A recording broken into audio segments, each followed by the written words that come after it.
Welcome to NACTV Reads the News. My name is Gwen Jacobsen, and I'm one of many volunteers that help create programming for our station. NACTV can be seen on MTS Channel 30 or 1030, Westman Cable Channel 17, Bell Satellite Channel 592, or online at nactv.tv. These programs are made possible by our volunteers, staff, advertisers, as well as donations made by you, the viewers. If you are enjoying your NACTV experience, please consider supporting us by either donation or volunteering. You can contact our office at 204-476-2639 or at nactv@wcgwave.ca.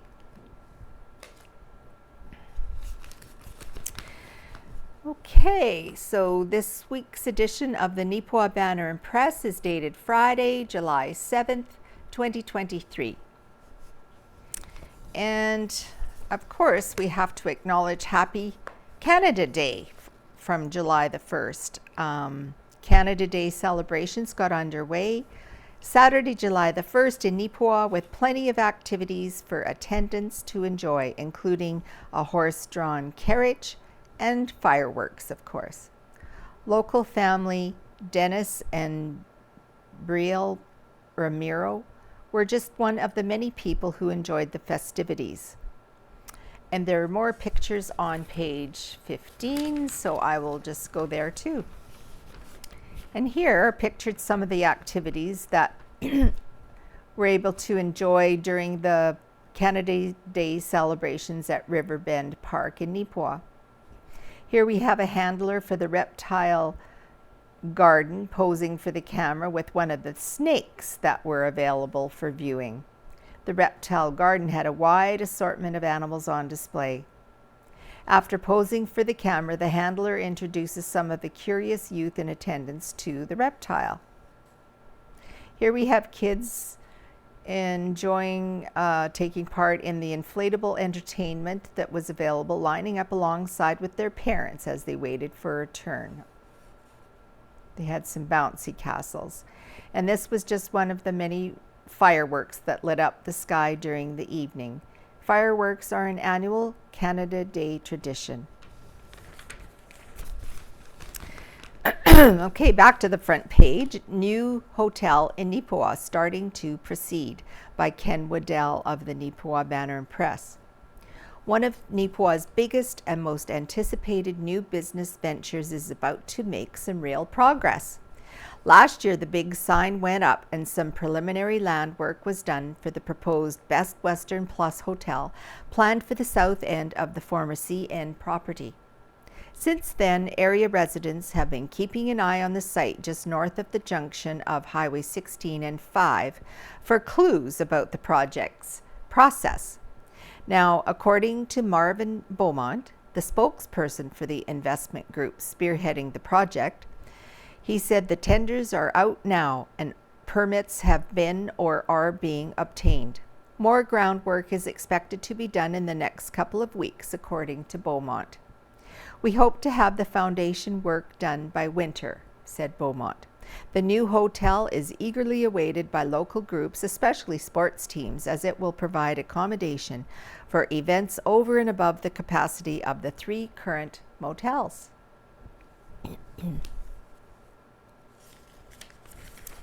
All right.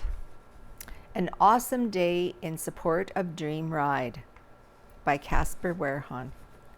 The numbers are in for the Spin-a-thon and barbecue held on June 25th. The event was a collaborative effort between Dream Ride organizers Gary and Marcia Forg and Rhythm Cycle Club staff Tara McCarty and managers Steve and Kristen Jury. Although the team raised a total of just over $2,500 benefiting the upcoming 2023 Dream Ride. It was a great day, said Gary Forg. We had 56 spinners altogether for the 4 sessions, and we had a great turnout for the barbecue. The Dream kids and their families came. It was pretty awesome. Studio owner Caitlin Nickel expanded on the spin-a-thon participation, adding, "We had 14 bikes in each of the 4 sessions, so all of the bikes were sold out that day. Our team at RCC was so honored that we could be part of this and help support this event, which helps bring dreams to kids within the area who are facing life-threatening illnesses." The Rhythm Cycle Club has also been working alongside Gary and Marcia for a month-long fundraiser known as Dream Days. Dream Days were held every Thursday throughout June, with $1 per bike booked throughout the day being donated to Dream Ride. The total from this particular fundraising initiative was not yet available at the time of print. Providing a final comment on the June 25th proceedings, Nickel extended a note of gratitude stating, "Thanks again, Gary and Marcia, for including RCC on this great event, and thank you to the community of Neepawa for your sold-out attendance in support of the Dream Ride." Due to Rhythm Cycle's exercise medium, it was a natural fit as a partner for 2023. The Spin Club opened its first location in Killarney in 2020, later opening a franchise location in Notre Dame, Manitoba. The Neepawa location was opened in October of 2022 on the main floor of 342 Mountain Avenue. Spin is a cycling-based cardiovascular exercise that focuses on strength and endurance with a low impact on the body's joints. We love group fitness, and there are so many positives to participating in a group fitness exercise program, Nickel enthused. It can keep you motivated, empower you, and build new friendships with others. Nickel added, "Our team of instructors are all local to the area too, along with our local managers Steve and Kristen Jury. We love to have new clients join us. Everyone is welcome to attend." Anyone interested in the Rhythm Cycle Club can find its monthly schedule via the Mind Body app and selecting the Neepawa location, or by emailing rhythm.cycle.club@gmail.com. Kristen Jury is also available by call or text at 204-841-0913. Anyone wishing to support the 2023 Dream Ride are to be reminded that the event will take place on Saturday, July the 8th. All are invited to the Sportsman Park in Onanole for noon in order to enjoy lunch prior to the cycling/walking, as well as musical entertainment starting at 1 o'clock. Yes, so here we have Dream Ride and Rhythm Cycle Club at their joint fundraiser on June 25th. Pictured above, event organizers for Dream Ride and representatives of Neepawa's Rhythm Cycle Club posed together with the Burgess and Walker families. Kane Burgess and Wendell Walker are the 2023 Dream Kids. All right, Neepawa's Yellowhead Center dons a new mural. The newest addition to Neepawa's growing outdoor gallery now makes its home at the Yellowhead Rec Center. The outdoor gallery is a collaborative effort between the students of Neepawa Area Collegiate Institute and Neepawa Tourism. 2 new murals are painted each year, with each first being rendered in a photo format before students translate it to a painted format. The goalie net featured here was first photographed by Jody Baker and then painted by students J.C. Dana, Sheen Kalamba, Lehon Banana, Nigel Vinluan, Kevin Luna, Rich Famine, Hazel Posadas, Cha Berganio, Riley Jones, Brooke Chimerica, and Zioni Gomez. So that's the picture of it that's on the Yellowhead Center now. Now, at the Roxy Theatre, July 12th and 13th, showtime 7:30, and the movie those nights is called Guardians of the Galaxy Volume 3. Then July 19th and 20th, also at 7:30 p.m., the movie The Little Mermaid will be showing. So that sounds exciting. Okay, let's see here. Helen Drysdale, Out of Helen's Kitchen. This week it is on about the Purity Cookbook. For a wedding shower gift in 1973, I received a Purity Cookbook. It was my go-to cookbook. From this cookbook, I learned to make dumplings, Dutch apple pie, and butterscotch brownies. I now have my mother-in-law, Doris's old Purity Cookbook, which I believe is from the early 1930s. Several pages are so covered with food splashes you can barely read them anymore. The coupons in the back page state that for 20 cents and the filled-in coupon, they would send you one of their cookbooks. On the coupon page, it says that, quote, the wise housewife uses and delights her family and guests with light, flaky pastry, delicious roll breads, and cakes using Purity flour, unquote. Purity flour, named after the pure white flour they produced that was first milled during Canada's wheat boom in 1905 by the Western Canada Flour Mills Company. To help promote their flour, they published the Purity Cookbook, which featured a variety of recipes using Purity flour, as well as hundreds of other recipes for the housewives of the day. Over the years, the cookbook was revised to include more modern cooking techniques. The 1945 cookbook was revived to reflect simpler, economic fare appropriate for wartime ration cooking.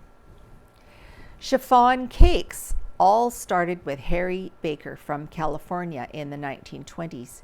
He worked as an insurance salesman during the day and a caterer in the evening. Experimenting with cake recipes, he came up with the recipe for chiffon cakes. He used vegetable oil instead of solid shortening or butter in his recipe.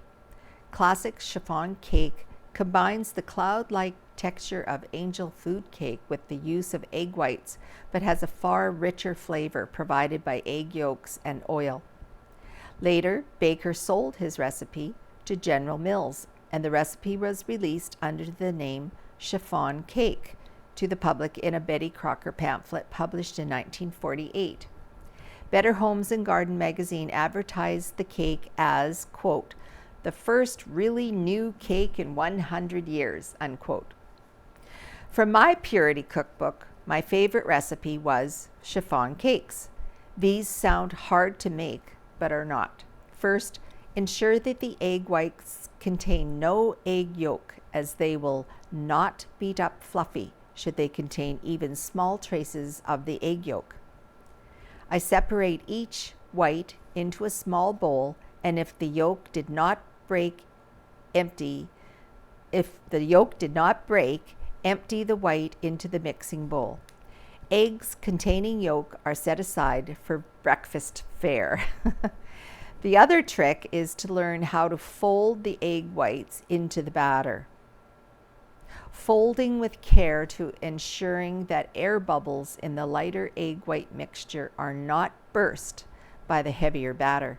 Carefully cut through the mixture with the edge of the spoon or spatula, working in a gentle figure 8 and moving the bowl as you go to ensure that the folding is evenly distributed.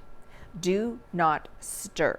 And then she has a recipe for vanilla chiffon cake that you'll have to get the paper for to get.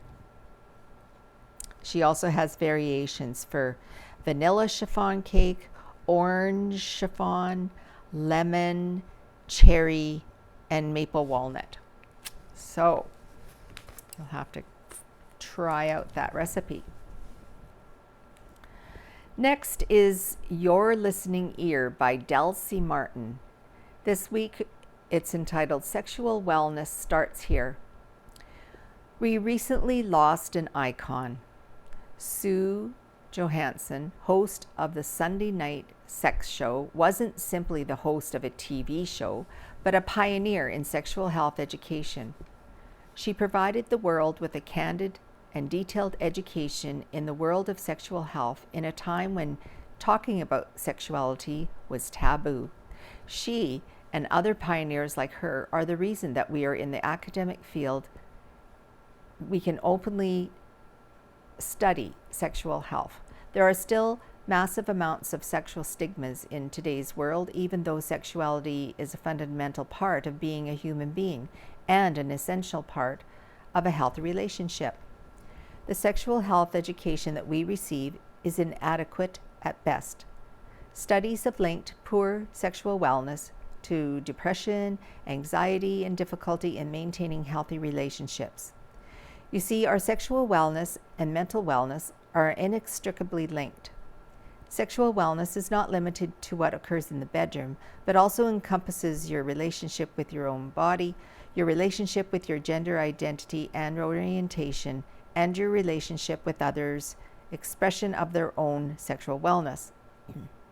Every person is deserving of a non-judgmental, thorough, and evidence-based sexual health education. If your personal mental wellness isn't enough to understand why it's important, here are some other reasons. 1.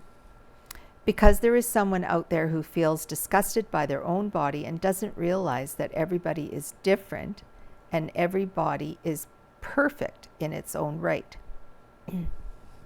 Number 2, because every person is deserving of pleasure. Pleasure is not deviant.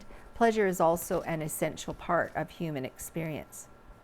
3, because there is a couple out there who love each other with everything they have, but feel they are failing one another sexually. In fact, difficulty in the bedroom is often directly linked to feelings of anxiety and inadequacy, which is caused by a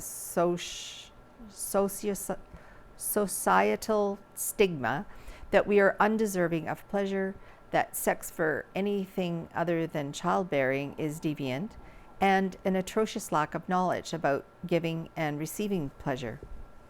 4, because if our young people understand what brings them pleasure, they can ask for it in their own intimate relationships and reduce the risk of being sexually traumatized.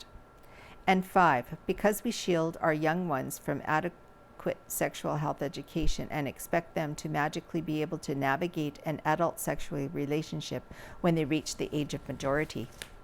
So thank you, Sue, and thank you to all the other sexual health educators out there who are fighting to destigmatize an essential area of human wellness. There are some amazing resources that can help you take sexual health education into your own hands. The Sexuality Education Resource Center, or SERC in Manitoba, has an amazing website that provides education right at your fingertips. Visit them at serc.mb.ca/.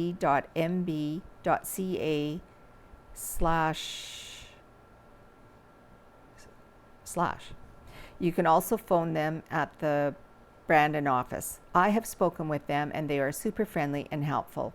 Sexual wellness is so important. It began years ago with people like Sue and continues today with you. Neepawa opens its new water slide by Owen Devereaux. Phase 1 of the Neepawa swimming pool's highly anticipated upgrade has been completed as the new water slide is up and operational. To mark the occasion, representatives with Neepawa's Recreational Services Nicole Cooper and Heidi Nugent held the official ribbon cutting, or in this case, a pool noodle cutting, on Tuesday, June the 8th. The water slide is just part of the planned improvements for the pool, which includes an extended pool deck, new entry, park plazas, and an expanded parking lot. Director for Recreational Services Nugent said that seeing a part of these very ambitious plans come to fruition has been fantastic. She said, "It's awesome. It's great. It's a great addition to our pool and it's going to be hugely popular," stressed Nugent. "There are many people who are excited about the slide. They've been coming up and asking, when's it going to open? And we're pleased to see it will be open to the public for the Canada Day weekend. It was important for us to have it it done here, and it's very exciting. Cooper, who has been away this year on mat leave, but has been a significant part of the planning from the very beginning, noted that seeing the final product in place has special significance. She said that seeing the faces of the families when they experience it for the first time will just add to that significance. Honestly, like seeing it on a piece of paper is like, oh, cool. It's exciting, but then actually having it here and for opening weekend on Canada Day and the excitement on the kids' faces, and just like everybody was so excited to have something new and something they don't have to drive somewhere else to use. Total cost of all the improvements when it was first announced was estimated at just under $590,000. Half of that amount was covered through funding from the province's Building Sustainable Communities grant. The remaining amount will be looked after by the town. Now, I have a sad article to talk about by Owen Devereaux, Animals Killed at Neepawa Bird Sanctuary.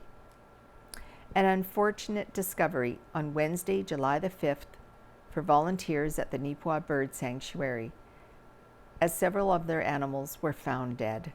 It appears that a pair of dogs were able to gain access into the sanctuary overnight and are thought to have killed every free roaming animal.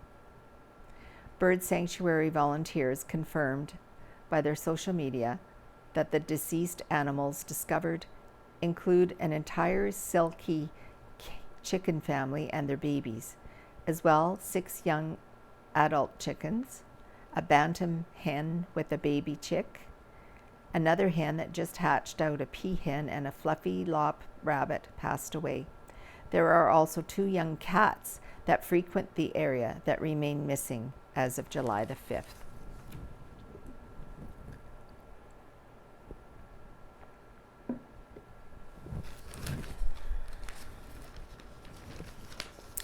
Now, speaking of pools, I won't read all the names, but we have all the lifeguards in the area, including Neepawa Pool, McCreary Pool, Carberry Pool, and Gladstone Pool. Those communities are very lucky to have an outdoor pool. Now, on the sports page, we have a few articles. The first one is about Briley Wood attending a development camp by Owen Devereaux.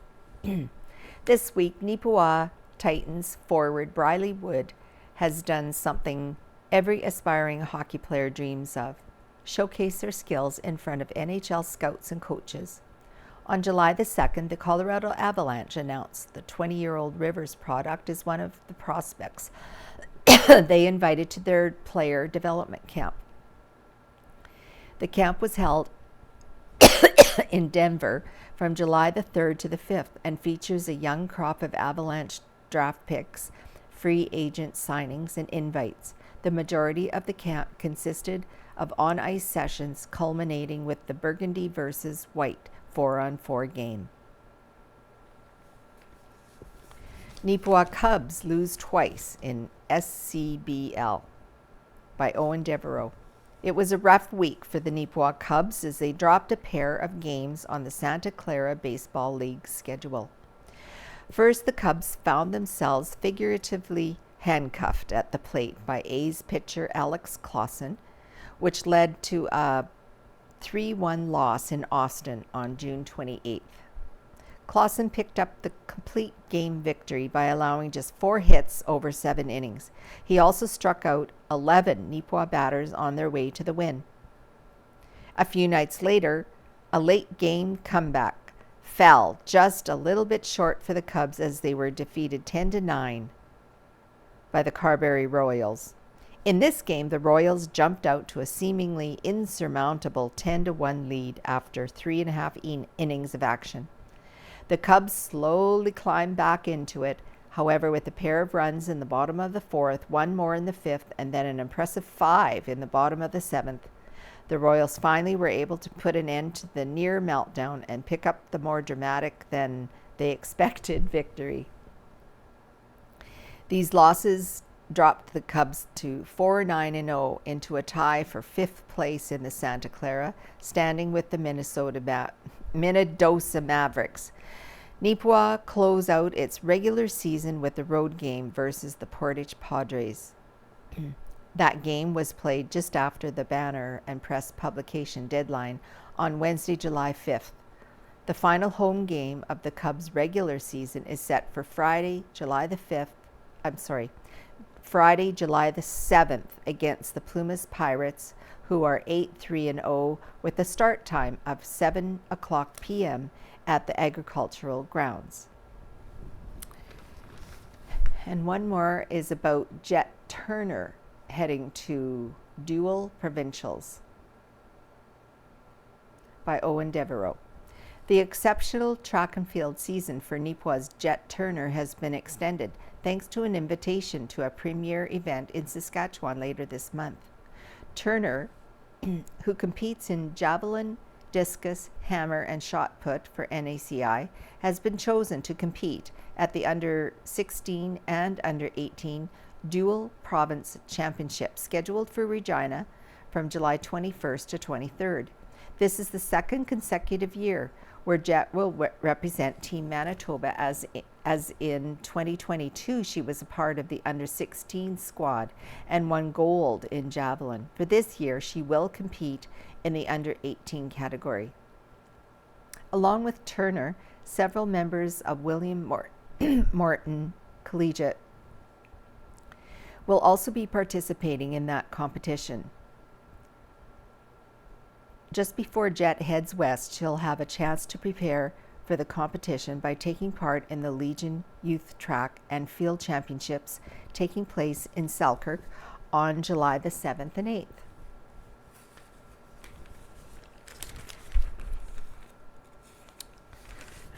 8th.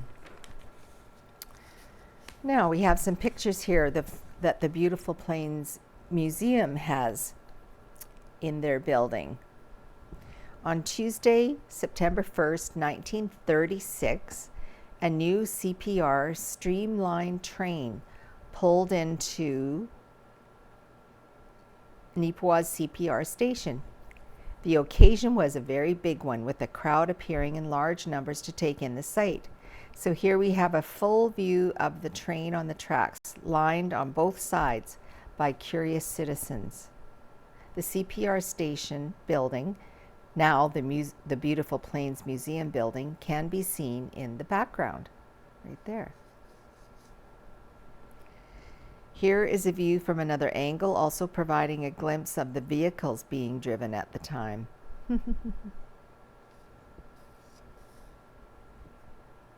And here we have a portion of a photo showing an up-close and personal view of the curious crowd. 1936. Camper stolen in Neepawa recovered in Rivers, submitted by Rivers Police Service. On July 1st, Rivers Police Service, RPS, received a report of a possible stolen camper trailer located at a residence in the town of Rivers. The investigation that followed revealed the trailer was stolen from a storage facility in Neepawa on June the 23rd. Members of the RPS attended the residence and located a male and female in the trailer. Both were subsequently arrested for possession of property obtained by crime. Further investigation determined that the vehicle identification numbers were either damaged or completely removed. A 41-year-old male and a 28-year-old female from Brandon were released with an appearance notice to attend court at a later date. The Rivers Police Services would like to thank the members of the public that aided the police in the recovery of the stolen trailer. Imagine. Frozen Fire donates to Miles for Mental Health by Owen Devereaux. For Miles for Mental Health, every single dollar that's donated to them matters, perhaps more than most of us actually realize. So when a local business steps up to support that nonprofit group, every dollar given is another chance to break the stigma surrounding mental wellness. On Thursday, June 29th, Frozen Fire Studios donated $625 to Miles for Mental Health, whose aim is to raise awareness about the connection between mental wellness and physical activity. The local record label / production studio raised the cash through its All Ages Sober Social held on June 9th at the Arts Forward Cultural Centre. Jeff Descender, the owner and operator of Frozen Fire, said the business and all its employees are honored and privileged to have the means to give back in the ways that they do. He added local endeavors, such as Miles for Mental Health, provide a wonderful outlet of support. What Miles for Mental Health portrays is exactly what we try to portray to people, stated Descender. As well, they deal in a community-minded standpoint. The work that's done, the programs that they offer, benefit the people in the community that may or may not be able to have that strength to come forward, and they understand that, said Descender. Miles for Mental Health President Diane Martin thanked Frozen Fire for their support, adding that it was very meaningful to them. She also noted that the nonprofit is completely funded without any type of government grants, so this type of donations keeps them operational. All the donations for Miles for Mental Health go towards projects and events that are local, that stay in this community. We're not a government organization and not funded by them. We're a charitable organization, so every penny counts. We're all volunteers, and we're here because we believe in what we are trying to accomplish is reducing the stigma around mental health, Martin emphasized. And here is a picture of Jeff Descender, Melissa Payette, Diane Martin, and Melissa Perieski. Descender, Payette, and Perieski represented the Frozen Fire Studios Sober Social Committee and handed a check for $625 to Martin for Miles for Mental Health. That's great. Okay.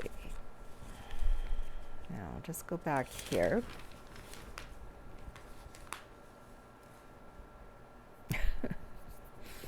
There's a cartoon on this page, Tundra by Chad Carpenter. And this looks like it's a doctor here with a shot, like a needle in his hand. And he says, not to worry, this rabies shot will be quick and painless. And they've got a clown here with his dog, but it's made out of balloons. It's a balloon animal. All right, Right in the Center by Ken Waddell. This week his article is entitled, Gotta Have a Meal. Disclaimer, the views expressed in this column are the writer's personal views and are not to be taken as the view of the Neepawa Banner and Press.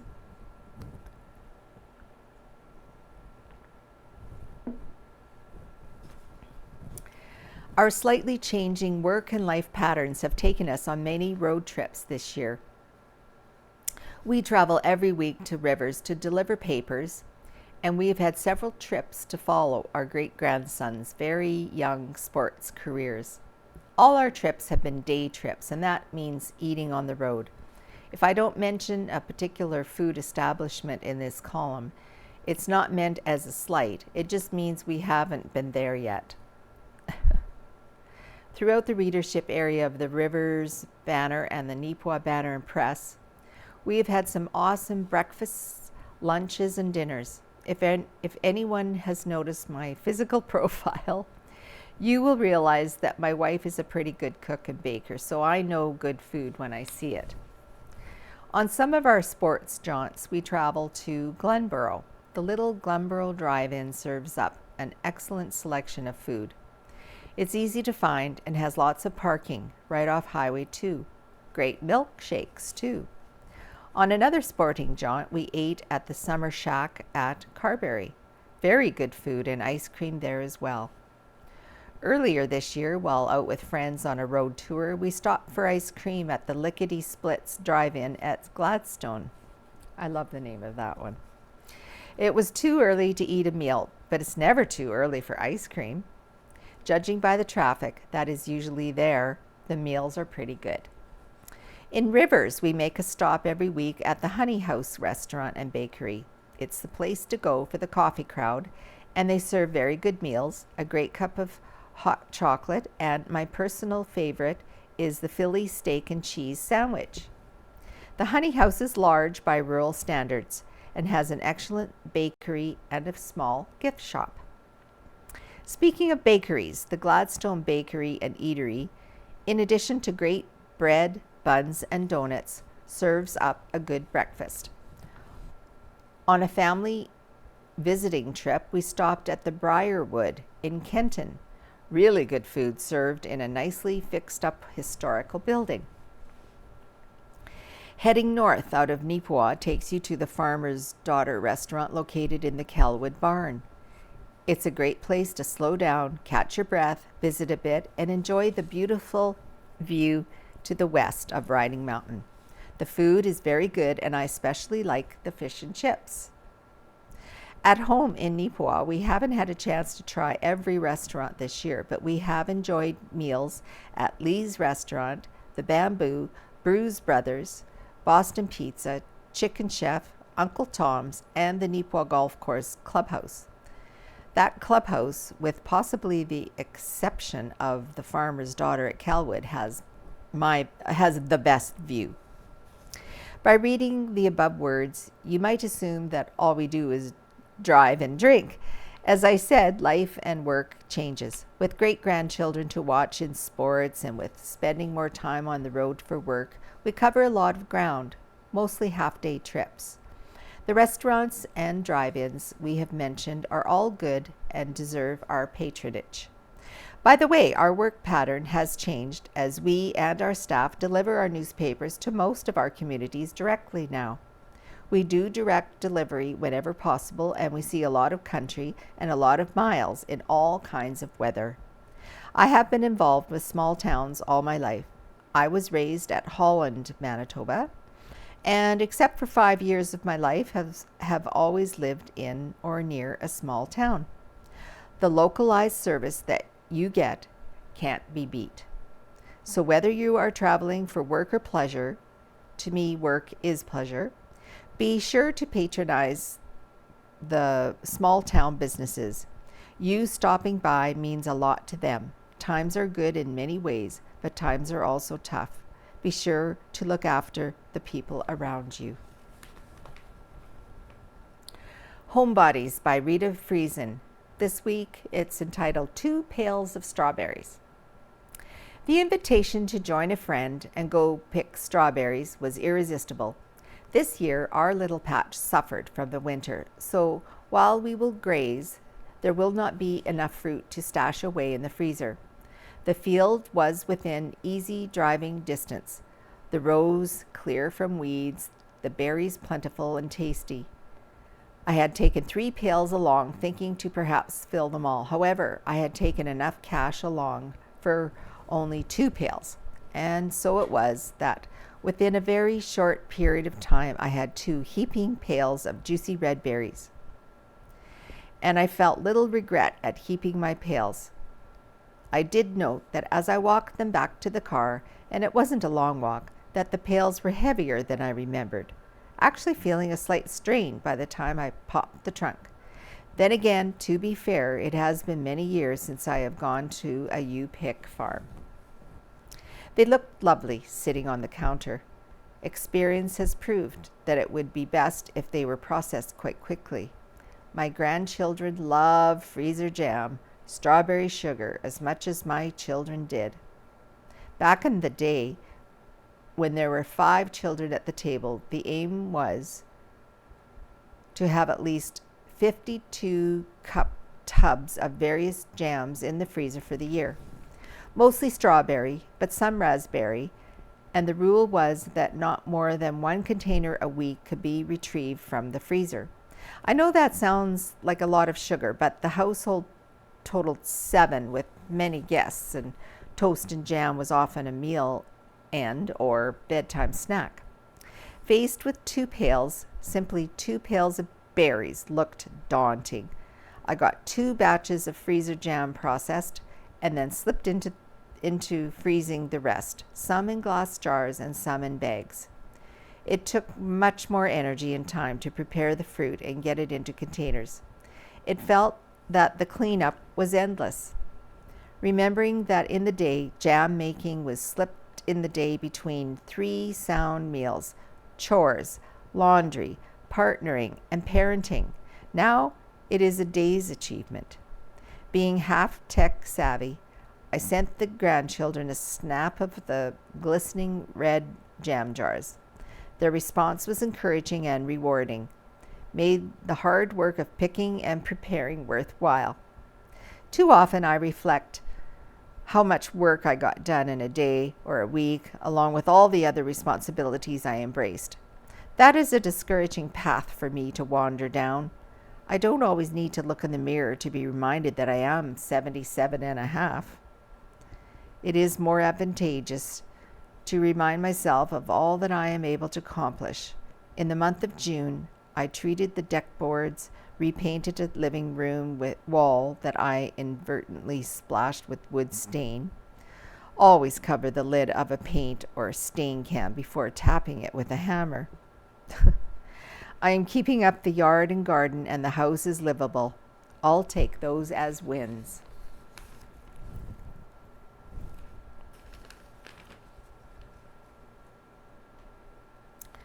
Dreams Worth Working For and Praying For, Part 4.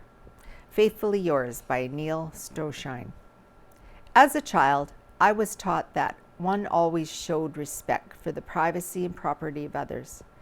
I was taught that we should never borrow something belonging to someone else without their permission, and that we were always to return it promptly and in as good or better condition than it was when we borrowed it.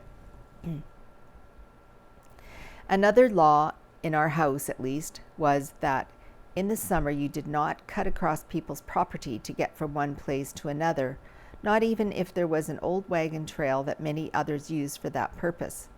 And in the winter you did not hunt wild game or go snowmobiling on someone else's land without permission. The privacy and property rights of our neighbors were to be respected at all times. Those who lived in the 1950s and 60s followed those rules quite well. The record of descendants has not been so good. In communities throughout our world, respect for people, property, and possessions has been on a steady decline. Vandalism, property crime, and violence have increased. The values of our pioneers have been abandoned. We have become a people committed to looking out for a number one, me, as the old song says.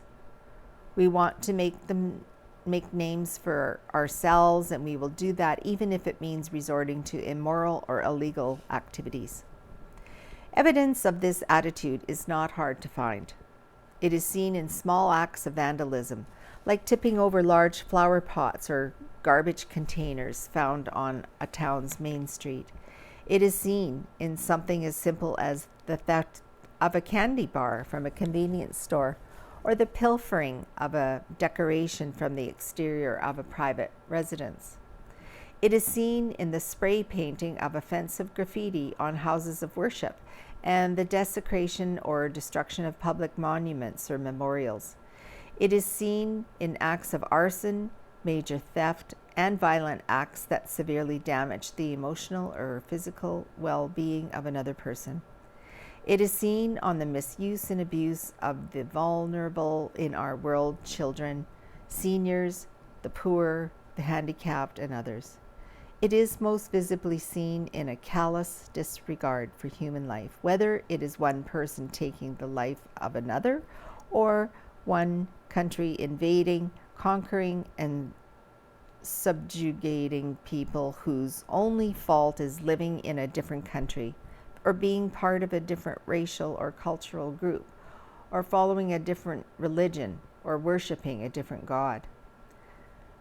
The actions listed above are committed by people who, for reasons known only to them, think that They have the right to take what God has given to others and use it to further their own selfish goals, ambitions, or desires. When we adopt this looking out for number one attitude, we bring sorrow and pain on ourselves. By refusing to turn from this attitude, we help bring about the ultimate destruction of our society. As St. Paul reminds us, we always reap what we sow. Sow to the flesh, reap destruction. Sow to the spirit, reap life. We need to replace this attitude with the love that Jesus spoke of when we said, love God with all your heart, soul, mind, and strength, and love your neighbor as yourself. Can we see an infusion of this love in our society? I believe we can. Will it happen in my lifetime? I don't know, but it is a dream worth working and praying for.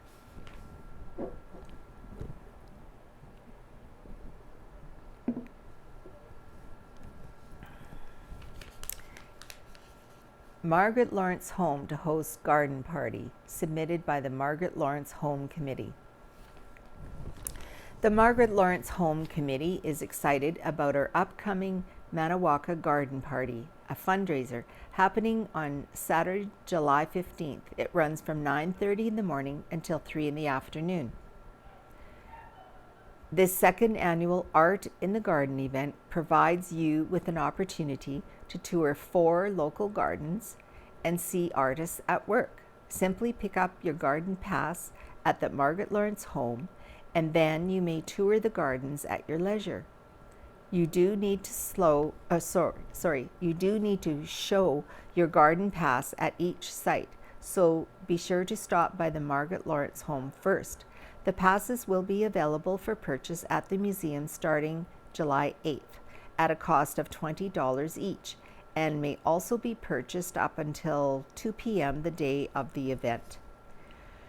You can start your tour at the museum, where quilter Heather Cummings will be displaying her beautiful art quilts. Then you have the choice of 3 yards, that of Iris Cooting and Keith Orr, Glenda and Joe McPhee, Debbie and Colin McNerney. The other artists displaying their work are Shannon Desjardins, Charzy Magwood, Louise Jones, Clement Villamere, Glenda McPhee, Brad Mummery, and Ellen Snedden. You will have the opportunity to see many of these artists passionately working on a new piece of art. Another fundraiser we have on the go is a raffle. We recently acquired a copy of Margaret's book called The Olden Days Coat, a charming Christmas story about the magic of an old coat. It will make a wonderful gift for that special child in your life. Tickets will be available for purchase soon at a cost of $2 each. They may be purchased at the Margaret Lawrence Home, at our craft sale on September 23rd, or simply send us an e-transfer to mlawrencehome@gmail.com, and we will purchase your tickets for you. We hope to see you on July the 15th. If you have any questions, please call us at 204-476-3612.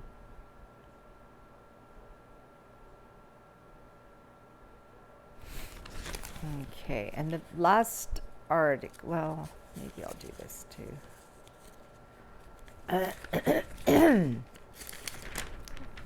I'll go to looking back. It's just 4 or 5 articles here. Looking back 125 years ago, in 1898.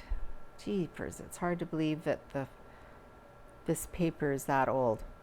Clanwilliam Council has agreed to pay half the cost of opening up 4 miles of road on the range line between that municipality and Rosedale, provided the cost does not exceed $70. Woohoo! 100 years ago, in 1923, a coincidence and a suspicious circumstance, like twins, are sometimes difficult to distinguish from each other. If the Opera House had been destroyed by fire on Saturday, the last day of leasehold by C.G. Brooker, there would have been very general suspicion that the fire was of incendiary origin. Yet, escape from calamity was due entirely to the lessee's thoroughgoing methods and generous instincts. Had there been no matinee on Saturday, the Opera House would in all probability be in ruins today. Mr. Brooker had just completed the work of darkening the building when he noticed a flickering light which could not come from outside. Investigation revealed a short circuit, the sparks from which were coming in close contact with inflammable material. A temporary adjustment was made and all danger removed. In explanation, it is to be stated that the interior was in process of rewiring and work thereon had been stopped in order that the performance might proceed. 75 years ago in 1948, Mrs. E.A.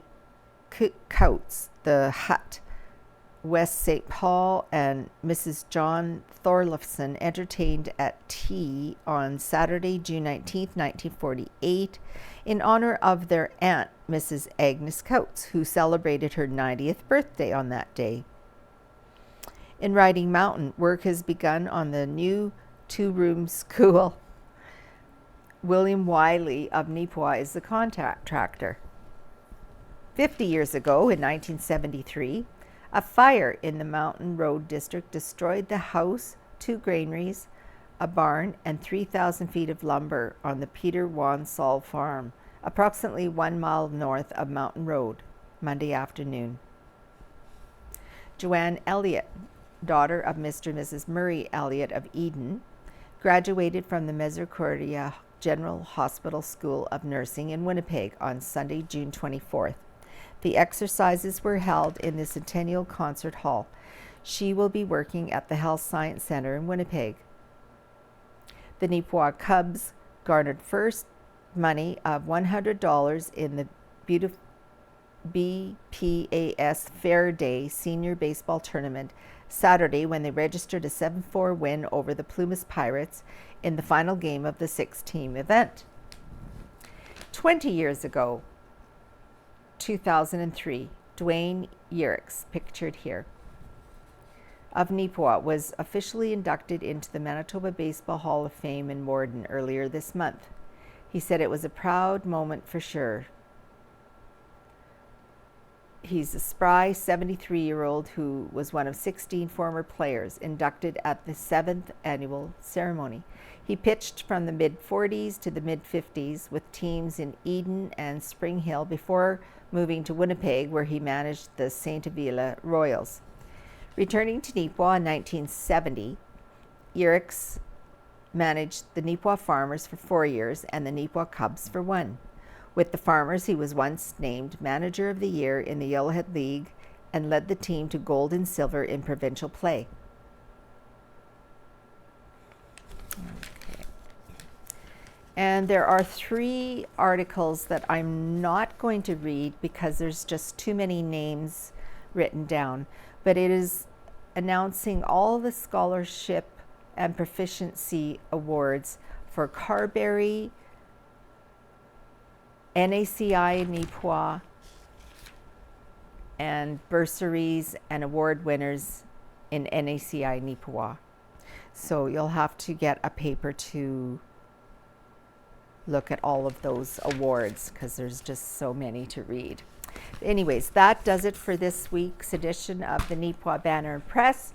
So thank you for joining us again, and we will see you another time. Bye for now.